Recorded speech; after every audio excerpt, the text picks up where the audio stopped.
tayo ng ang aming vegetable kangkong. Whole wheat bread. Yan natin, oh.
Kiss, mama.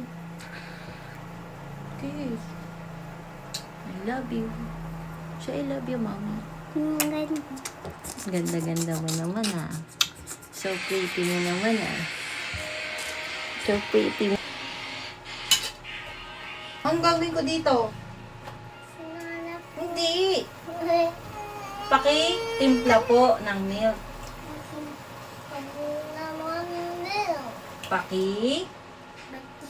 Timpla po ng milk. Please. Mommy. With kiss. With kiss. And hug. With I love you.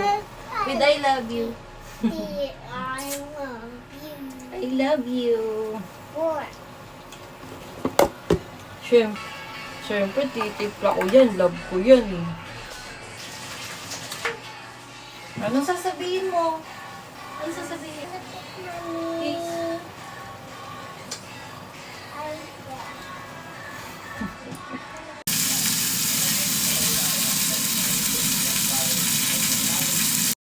Dapat hindi kayo pukulang.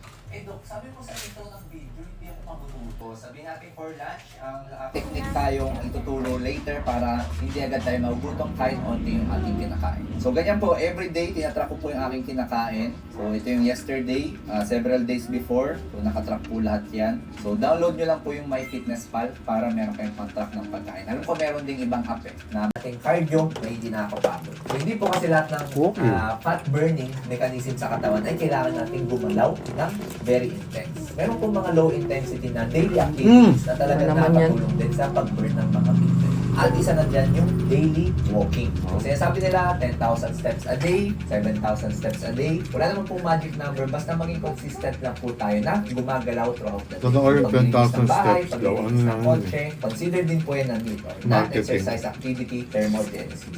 Important po na daily tayo gumagalaw kahit anong klase po ng meat yan kasi nakaka-burn po ito ng at least 200 calories per day. So malaking bagay po yan pag naipon in the long run. So yung ano po tatapos silang video na to, again tandaan nyo po na hindi kailangan parusahan ng ating sarili. Marketing lang ng mga nagbebenta ng watch. Dapat po aware lang tayo sa ating kinakain and aware tayo kung paano gumagana yung katawan natin. Kung gusto mong malaman yung mga akala mong healthy na pagkain pero hindi pala, ito yun. And please subscribe to my YouTube channel. Siyempre, pagka-onset, kayang bilangin. Kasi kung subscribe nyo, isa po yun sa mga dahilan. Kaya nagtutuloy-tuloy.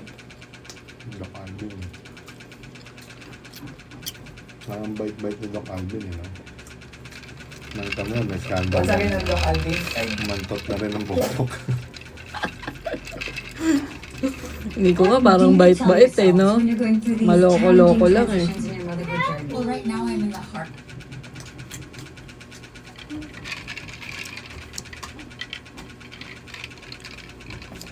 ng super napakabilis na Ganyan. matatamis. Ako, Halos na alam mo kaya yung nagpunta tingin. doon at inalam natin kung paano ba and gaano ba ka-technical ang pagtatanim ng pinya.